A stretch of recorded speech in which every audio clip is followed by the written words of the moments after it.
button pushed in. Managed descent thrust set to idle. Assert 1. Welcome. Thank you very much for being here.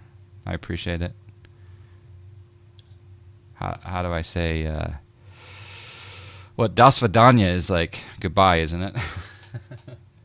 Yeah. So that I won't say that yet. But thank you for being here, Assert. Appreciate it.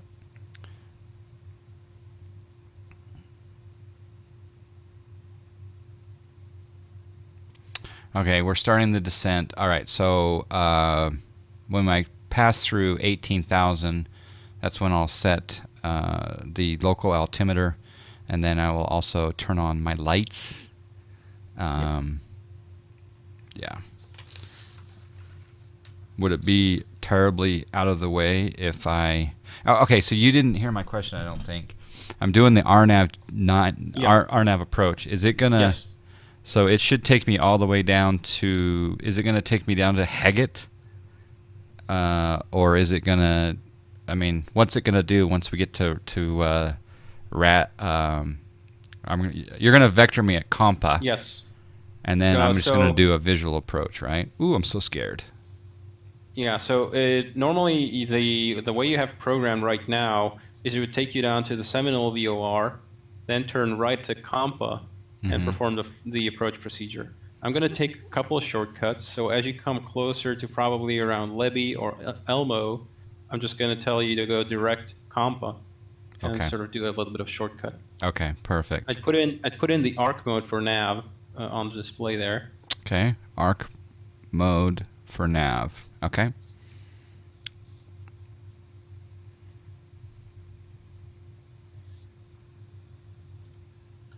And put in, like, I don't know, 40 miles of range so I can see ahead. Okay. But you're still quite a ways away, so nothing to worry about too much right now. Beautiful flyby. All right, so range is going to 40. Beautiful. I like that. Oh, this plane's so awesome. I have no critical bugs to fix, so we'll watch this. Thank you, Assert. And I will say apologies for making some mistakes yesterday. I think Totoritko has really helped me, and you guys have done an amazing job. You've converted me to be a huge Airbus fan, so thank you, Assert One. And having developers come to the Twitch community is also very, very welcome, and we want to build that relationship between the Twitch community and Twitch streamers and developers. So thank you. Don't forget the 5th giveaway entry. That is true. I do need to do the 5th. Yes, we will do that on the landing. So we're going to test 2 things after landing and replay. We'll do the last giveaway qualifier for the joystick, and then we'll also test that save restate back to cruise. We won't recreate the flight, but yeah. The impossible has been achieved, Sorcerer Dave. The penguins, we don't have any penguins. Well, I take it back. Someone put 2 penguins in the very, very back, B2. You're right. I'm a little bit concerned about doing an RNAV approach because I don't have a localizer. I don't have a...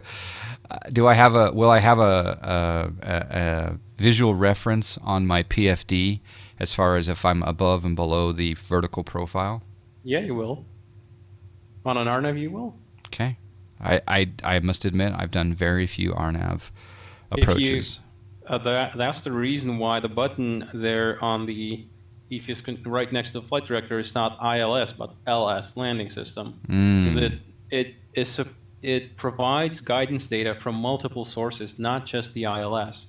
Can be provided from the flight management guidance system, from the RNAV path.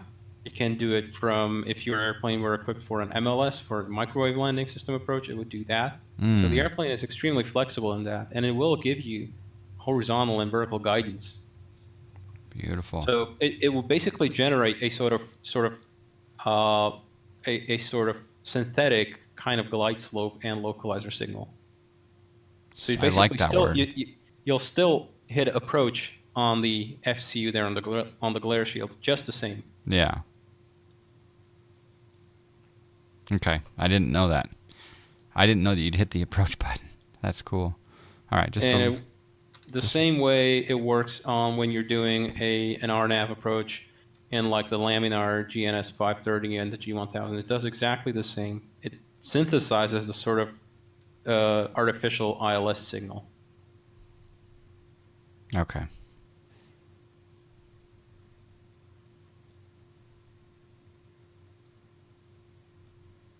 This might be a weather load or a tile load. When you run Ortho 4XP, sometimes it has to load in literally gigabytes of information when you're coming into a new space. So that's why it's one of the unfortunate side effects of orthophoto. But at the same time, it's orthophoto, so it's worth it.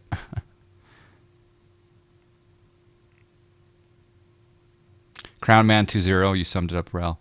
Assert says, yes, we implement the FLS option at some point for ILS like RNAV approaches. Nice. Yeah, Assert is he's the crazy brain behind this aircraft. I don't know how he does it. I think honestly he's nuclear fuel powered or something, because that guy is able to hold an insane amount of information in his head. So all hats off to Assert. And Assert, I'm really mean that I want to buy you a beer, or I don't know if maybe you like a shot of vodka. I don't know what brand or beer, or if you want even a root beer or whatever. I wanna shake your hand and say thank you.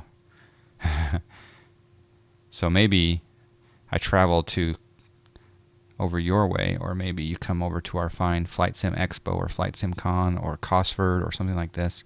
And I really want to meet you also, Totoritko, one day. You travel to the U.S., so maybe one of these days we'll have to see if we can bump into one another. Yeah, I'm flying stateside tomorrow, but unfortunately I'll overfly your little place there, and I'm going straight up San Francisco for a conference. Unfortunately, not to do with anything fun. But you'll be testing the A320 while in cruise. I'll probably be coding some piece of it, but not testing. My laptop will explode if I try to do that on battery. No beer. Beer. Oh, okay. Beer is good. Maybe it someday. Yes. All right. Perfect. Please show the cabin wing view. I don't have a wing view yet. The way that we did the wing view yesterday was we did shift 6, and then we zoomed in, and then you can move around in the cabin if you want to. Yeah, I can go in the cabin, but I couldn't get that wing view from the cabin per se. But I mean, there's a quasi wing view, but I don't think I can map that. So as far as the cabin is concerned, I really don't want to go to the cabin while we're in approach mode, though. All right, so we are coming down the pipe. We're at transition altitude, so I'm going to set local altimeter, which happens to be 3015. Now, just for my reference, if I was incorrect, let's say I went off of 4 flights altimeter setting, but the X-Plane Sim had a different altimeter setting. What are the consequences of that with regard to, say, an RNAV approach? Well, you're going to be at the wrong altitude, obviously. Okay. And, so I'm going to double check the sim here, just so bear with me. Don't worry. There is a second safety net built in there in the RAS system, which compares your altimeter reading to the GPS altitude that is basically determined from the GPS receiver, the actual true altitude. Okay. And if they're off by too much, it'll tell you altimeter setting. It'll remind you to check the altimeter that you probably got it set wrong. Okay. I went ahead and synced it up with X-Plane. No worries. Okay, so let me know if... By the way, you got the wrong one pushed in. You've got QFE set. You don't want QFE, you want QNH. So push it in once more. QNH. There you go. All right, so check QFE because I had QFE set. All right. All right, let's walk through a few more things. We're gonna do our lights. Landing lights are coming on. Nose light. I don't know if you put that on takeoff or not. No, No? not necessary. The nose Leave it light off? is on the nose light is on the nose landing gear. What about the... Well, I was just thinking it's more lights to be visible, but... It's closed and the landing gear, but it's not going to do anything. Runway turn off on? Nope, that's also on the landing gear. I'm wondering if some people do SOP differently there. I don't know. No, so normally for most SOPs, you turn the runway turn off lights and the nose lights on when you lower the landing gear. Okay. So remind me to do that, because you're ATC and my first officer. Certainly. All right. And also you need to let me know when to activate the approach phase. Right now I'm going to set auto brake to medium, because we're going to get hot brakes again for fun. Oh, you can set it to to low. That's fine. Or you can set it to medium if you want to. Yeah, I'll go It's medium. even common if you have a very long runway to land without auto brake. If you're planning a long rollout. McTrine, do you have this plane, McTrine? Or do you just have a tip on the wing view? I'll have to try that. I haven't been able to look at the direct messages, sorry. Okay, so you're going to give me vectors. We're now coming down to 14,000.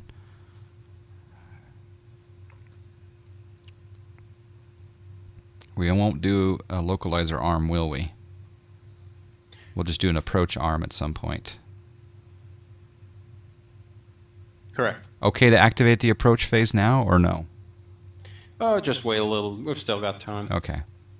The approach phase will sort of change the speed guidance for the airplane, and it's really not. It doesn't make much sense to activate it that early. Okay. Normally, you'd activate it when you're about, I don't know, maybe. For the aircraft, it does compute a deceleration point automatically. The decel point is designed such that you will reach the approach speed by the time you reach the initial approach fix. Oftentimes, though, if ATC vectors you around, they will basically take you off the FMGS computed path, which means you'll never actually pass the automatic deceleration point. That's why the manual approach activation button is there in the first place. It's because ATC tends to mess with the FMGS computations quite badly often. Assert says yes, let the aircraft do its job. Yep. There you go. Yes, basically, so what I'm going to say now is John Fly, United 572, turn right heading 195, when able, cleared direct for the initial approach fix, and you are cleared for the RNAV 09 approach. Okay, United 572, heading 195, cleared RNAV 9 approach. Normally they'd give you the name of the fix, I'm assuming, right? Yes, turn right direct compa, descent 3000. Right direct compa, descend and maintain 3000, cleared RNAV 09 approach. United John Fly 572. All right, we're on a 195. Now, the bank angle of this is very limited. So, is there a bank angle limiter, or is it because it was just such a small? Okay, all right. And you can, by the way, right now, if you go to the FMGS, to the MCDU, open up the Direct To page, and there you can select to go direct compa. You can page it down, and you'll find the compa point. Just put it direct in there. For some reason, it's not letting us go direct with the down arrow. Maybe it's the next. Did you? You probably didn't even put the. Oh, I didn't. Yeah. Okay. All right. So KTLH. Do I go? Yeah. Arrival. Scroll down to the. Is it just going to be that first one? R9. R09. Yes. Okay. R09. It doesn't have. Well, let's see if it puts compa in there. So we'll go down. I'm going to get rid of this discon. Insert. Okay. I can't Nope, see it exactly doesn't what have you're doing. compa in there yet. No problem. You can put it in manually. Hang on, I'm gonna check. Yeah, so it only has the initial approach fix, doesn't have the compa transition. No problem. Let's It might be simulate. part of Let's the. simulate going direct SZW if that's okay. Sure, ATC. that's also a way. Actually, I can vector you for Okay. that Okay. if you want to, Yeah. or we can do it even funnier. You know what? We'll do it even better. Go to direct to the direct to page, and you Okay. can put a radial inbound. So Oh, we're getting complicated now. Okay. sure. Radial So inbound. turn right to heading 210 initially. Right now. Yes. Okay. Turn. United 572 right heading 210. Ah, United 572 right heading 210. All right. 210. I said the call sign out of order there. Okay, now radial in and radial out.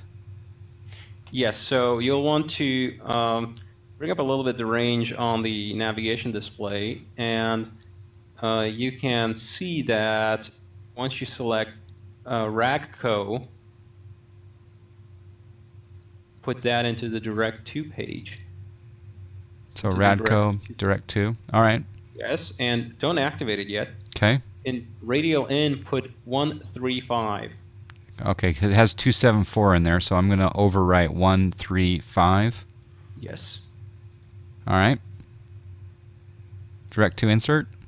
Hang on, the other way around. It's 325. The reciprocal. Yes. My brain's messed up all kinds. Oh, it didn't. Oh, yeah, it took it. All right. Direct to insert now. Sure. Yeah. Okay. Direct to insert. Radial in. Oh, and it redrew the intercept point. And now, beautiful. Push in the heading knob. It should arm nav. Oh, it's goodness. already done that. It's already done that. Look at that. Okay, that is some functionality that I've never seen before. That is, as Vision Byte puts it, that is a McDoasm. Can I make that word up? McDoasm? You just did. Okay. You heard it here, folks. McDoasm. All right. We're cooking with gas. We got a good cloud layer. Let's do one flyby. And you wanna do an open descent now. All right, open descent, so no flyby. All right, so to do an open descent, I'd want to pull out, right, on the 3000? Pull on the head. And there is thrust idle open descent down to 3000. You are in VS without speed control. Okay, yep. See, this is good. This is good. And if you look on the ND, right now it's painting a little blue arrow there. Okay. Along the line. That basically tells you when you are going to level off at 3000. All right. What about approach phase? Once we reach that blue line there, that's enough. It's sufficient if we engage approach phase there. All right. We're at 250 knots. All right. Descending. We'll have about 10 miles to RAGCO from the level off point, so that's enough to slow down to approach speeds. I'm actually thinking that on this approach that we wouldn't be this low in the real world, but I could be totally wrong. They'd probably vector you all kinds of around airspace and stuff like that. Yeah. I mean, you can do the next flight on Pilot Edge. Silent Dark says she's ready to go with the next launch. Yes. And Silent Dark used 0 profanity in that statement, so thank you, Silent Dark. No more hot 600s for you, please, sir. Please. Thanks for being here, Silent Dark. Yeah. This is fun. All right. Anything else? What do we need to do? Anything. It looks so good. Cessna Rocks claps. You can't abbreviate with the A-L, LMAO.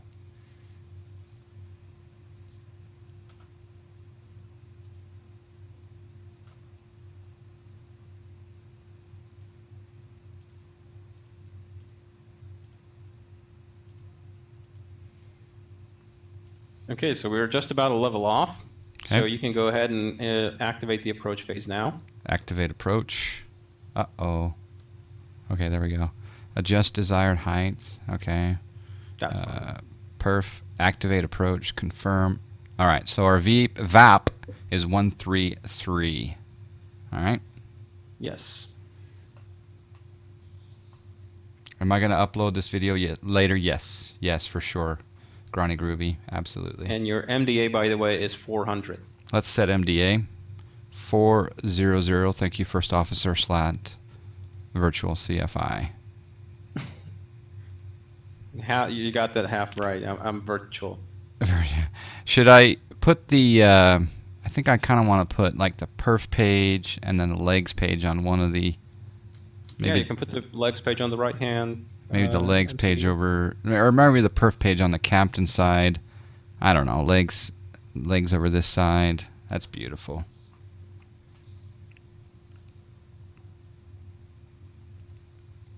I love the fact... I'm going to change my range. There we go. There's the intercept point for that radial in. Look at that. That is just so cool that you can do that. And the plane will fly it. Oh. But the thing is that ATC... I don't think ATC is going to... I think they're going to clear you direct to a point. They vector you a little bit closer. Not necessarily direct a point. They'll vector you a little bit closer to the intercept to get a little bit closer onto final. So they'd cut maybe a couple of miles out of that track. What's the MDA do? You mean MDA? That's the minimum decision altitude? The minimum descent altitude. Minimum descent altitude. Okay. I thought it was a decision. But that's when your minimum. That's right. We talked about that yesterday. Yeah. It's gonna come. Once you reach the intercept point there, I would probably go flaps 1. Flaps 1 at the intercept point. Or maybe a little bit later. I mean, we've got plenty of space here. We're kind of slow a little bit earlier, but that's fine. You know, we got plenty of time. Yeah, we're testing the aircraft. How did you? Yeah, if you're unfamiliar with the airplane, it's really bad practice to get really behind the aircraft in terms of, you know, you just let it blast down at very high speed, and you don't think you take a couple of shortcuts, and all of a sudden you end up being like 3,000 feet high. Mayhem, we programmed in the inbound radial in the McDo. Yeah, we could even change it right now if we wanted to. I don't want to, but yeah. But thing is, if you played around, for example, with the heading knob right now, the flight management system would dynamically recalculate the position of the intercept point. Oh, he's asking how did we come up with? Well, what he did is we put in a direct to Radco, and that gave us a heading, and then Totoritko figured out, okay, this is the radial for that heading. After we had entered in direct to, we then intercepted the radial in. Yeah. It was really cool. Basically, you can watch the video. It's really cool. We want to leave Radco at 90 degrees, 090. So I want to intercept at about, let's say, 45 degrees.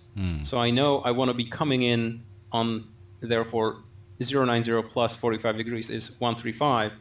And the radial is just a reciprocal of that. It's the sort of the spoke shining out from the fix. That'll be 315.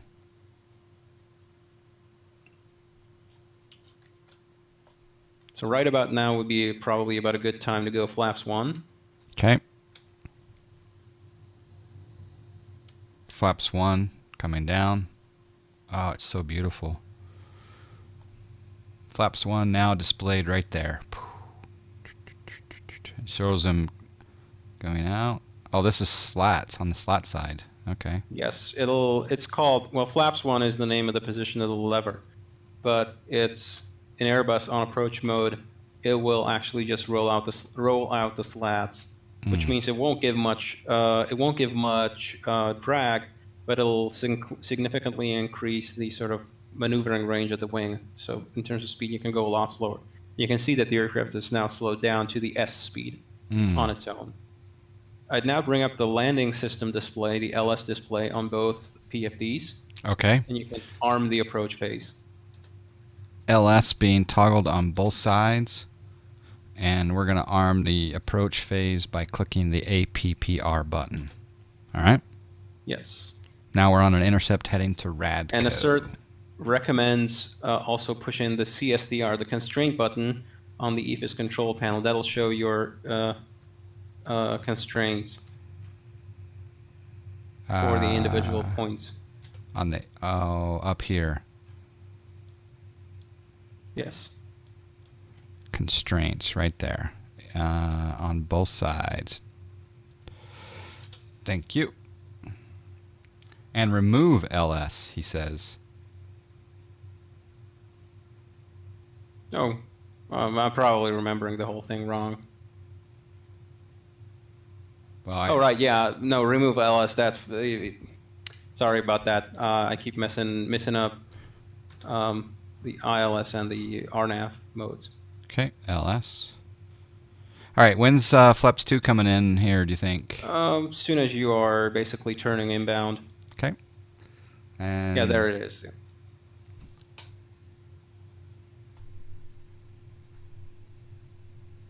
And I'm also going to go gear down here in a moment. When you go flaps 2, you can go gear down and arm the spoilers.